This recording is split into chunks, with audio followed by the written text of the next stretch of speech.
n'y a pas beaucoup d'endroits en France et en Europe où on peut marcher dans la mer le matin et aller skier juste après à 1h30 dans les stations de ski à côté du Mercantour. Il n'y a pas beaucoup de neige aujourd'hui et pourtant à Isola 2000, on a fait un début de saison exceptionnel avec un taux d'occupation assez inédit.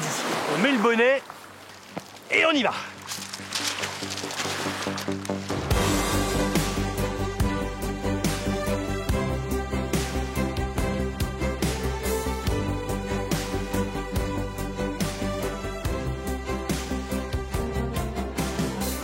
En tout cas, les pieds dans l'eau ou les pieds dans la neige, il fait toujours aussi froid. Le domaine d'Isola a terminé ses vacances de Noël avec seulement 11 pistes d'ouvertes, ce qui était un exploit qui n'aurait jamais été réalisable sans une certaine technologie. Des enneigeurs, il y en a 430 répartis sur les 120 km de pistes. Sans eux, et vu l'absence de précipitations en cette fin d'année, il aurait été impossible d'ouvrir le domaine pour les vacances de Noël. Grâce à de l'eau disponible dans d'immenses retenues collinaires en altitude, une seule de ces perches sous haute pression peut ainsi produire 80 mètres cubes de neige par heure. C'est ça la clé d'une ouverture de saison possible. Et la neige, elle est comment alors? Ça va, ça va bien. Oui, ça va. On est content. C'est mieux que chez nous en Angleterre. On n'a pas la neige. On a que la pluie. La sensation n'est pas la même, hein, c'est clair, ça glisse moins. On fait avec. Hein. Ça me choque pas parce que je vois chaque année qu'il y a de moins en moins de neige. Mais bon, ça fait un peu mal au cœur, mais bon, on fait avec. Pour se rendre compte de la qualité de cette fameuse neige de culture, on retrouve maintenant sur les pistes Jean-Christophe Desens, le directeur du domaine d'Isola. À l'endroit où on skie, on est d'accord que cette neige, elle vient d'où? Elle vient du ciel ou elle vient des canons qui sont juste au-dessus? C'est un combiné d'eau et d'air sous pression, des températures froides. Et c'est donc de la neige de culture. Cette neige qui, à la fonte, est restituée au milieu naturel. En termes de fréquentation, forcément, quand on se dit qu'il y a peu de pistes ouvertes, au regard du nombre de skieurs dans la station, comment vous faites pour pas qu'il y ait d'embouteillage? Alors c'est assez fluide, paradoxalement, sur les pistes, parce qu'on a ouvert nos 3 secteurs. On a des remontées mécaniques aussi performantes qui dévident, donc il n'y a pas de temps d'attente. Et ensuite, c'est le rôle aussi des pisteurs que d'organiser, de fluidifier le domaine skiable, d'organiser la fréquentation, etc. On va faire le point sur l'enneigement. Alors pour ce soir, Damien, sur Tétra, le mur de Tétra, si tu arrives à en remonter un petit peu de la compression. À l'heure où les skieurs sont rentrés au chaud, eux commencent leur nuit de travail par un briefing. Jérôme est l'un des 7 dameurs de la station aux commandes de machines à 400 000 € pièce. Leur mission est de répartir la neige qui a été charriée dans la journée par les skieurs. Pour leur faciliter la tâche, chaque dameuse est équipée d'un système SnowSat qui donne en temps réel la hauteur de neige sous les chenilles et les parties de la piste qui ont besoin de couches supplémentaires.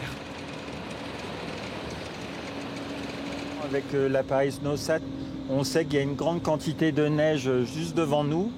Donc je vais en faire un tas que je vais monter un peu plus haut. Et après, il va y avoir un autre dameur qui va faire une opération au godet. En fait, il n'a pas une lame, il a un godet. Et du coup, il va en déposer sur une zone un peu plus haut qui est sensible pour l'instant, en fait.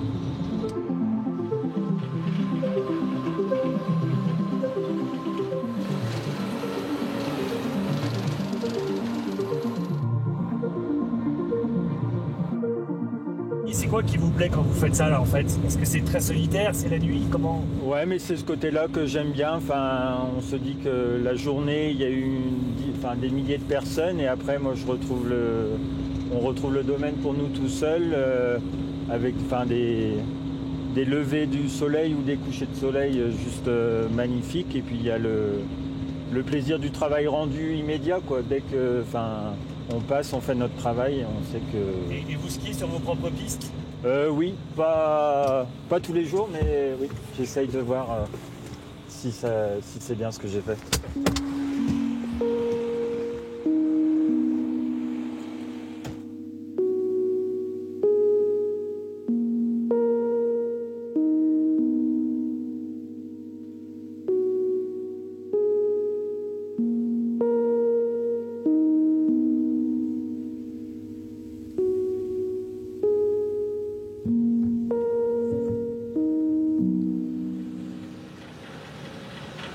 Au petit matin, quand c'est au tour des dameuses d'aller se coucher, c'est l'heure pour nous d'aller réveiller les saisonniers.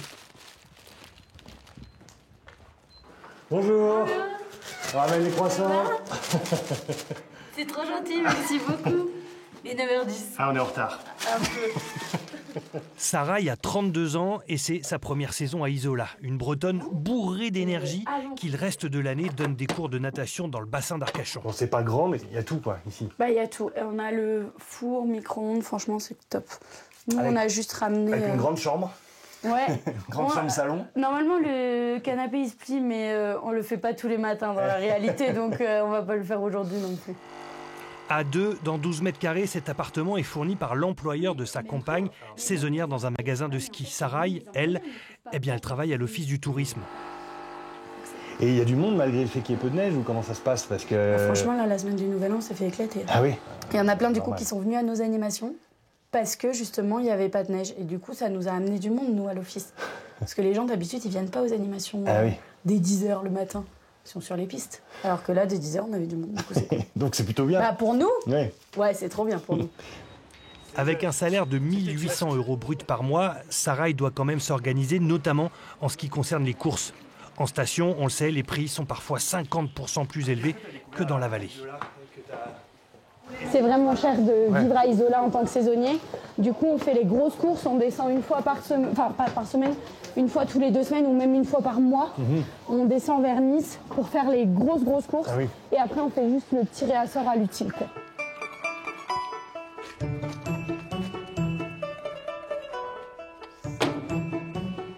Hey Isola, on espère que vous passez un très bon début de dimanche 5 janvier. À 10h30, rendez-vous en salle Mercière pour l'éveil musical de 2 à 5 ans.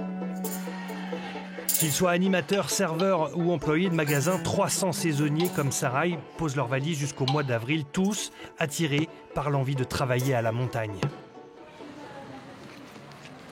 Est-ce que vous avez du mal à recruter des saisonniers ou est-ce qu'il y a toujours cette magie des saisons avec autant de monde qui viennent de toute l'Europe pour justement travailler dans une station de ski? Non, il y a toujours la magie des saisons, bien évidemment. Les saisonniers sont présents, on n'a pas de mal à les recruter, ils sont fidèles. Et la chance qu'on a, c'est de pouvoir les loger aussi, parce que le frein, c'est vraiment le logement. Par rapport au travail et à l'énergie que vous déployez pour une station de ski, est-ce qu'il y a toujours le même engouement ou est-ce que vous sentez qu'il y a un attrait un peu différent pour les sports d'hiver, les fameux sports d'hiver?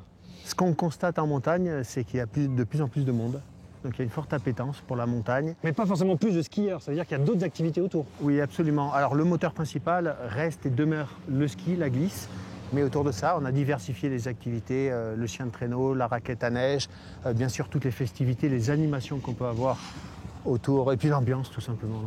L'ambiance du ski, c'est exceptionnel quand même. Pendant les vacances de Noël, le domaine a pu accueillir chaque jour jusqu'à 5000 skieurs. Si certains embarquent leur sandwich, eh bien d'autres s'arrêtent dans les restaurants d'altitude. Il y en a 10 à Isola, et parmi eux, un qui existe depuis la création de la station. Allez. Vous avez l'assaisonnement sur la dessert juste derrière.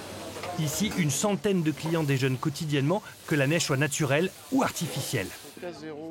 On a réussi à travailler, on a eu des belles journées, un bel ensoleillement. Du coup, on a travaillé en limonade, particulièrement l'après-midi.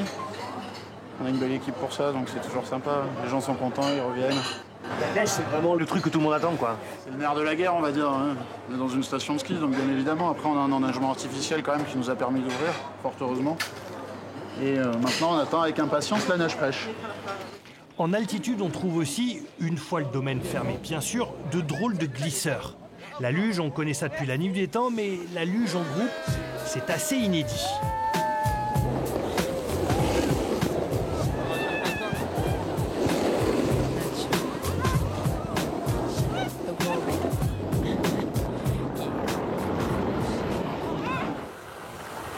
Comptez 20 € par personne pour une descente d'une demi-heure qui se termine à chaque fois en cœur de station, tout près de la fameuse galerie marchande. Ici à Isola, c'est une institution.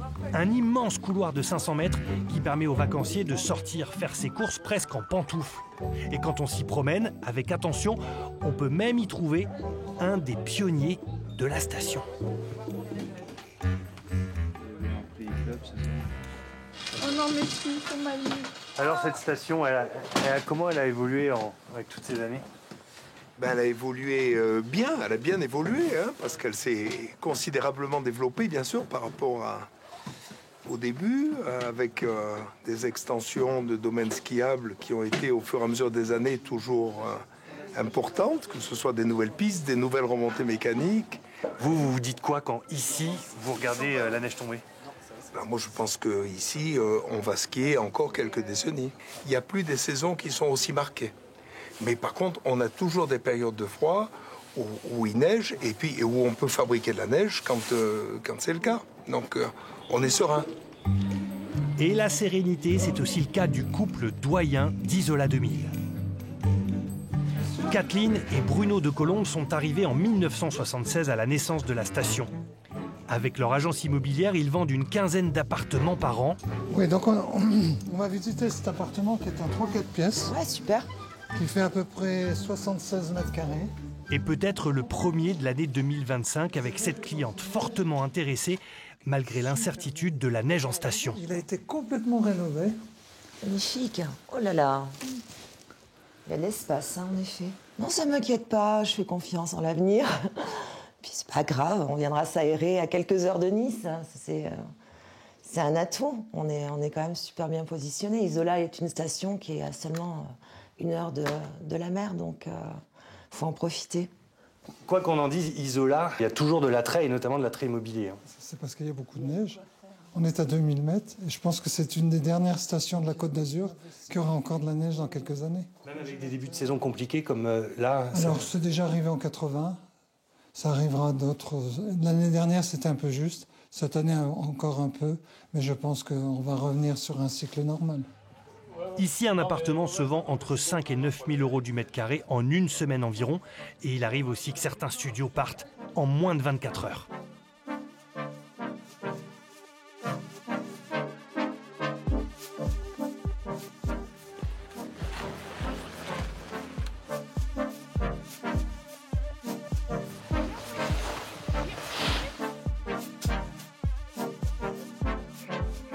On vient de le voir avec l'exemple d'Isola, la magie opère toujours pendant les sports d'hiver, même quand la neige naturelle n'est pas au rendez-vous. On a réussi à ouvrir dans certaines stations, effectivement, comme si la neige naturelle était là, alors que ça n'était que de la neige artificielle. Les stations de ski l'ont bien compris et on espère beaucoup de la neige naturelle, bien sûr. Cette neige devrait arriver dans les prochains jours. On annonce donc des vacances dans les Alpes du Sud exceptionnelles.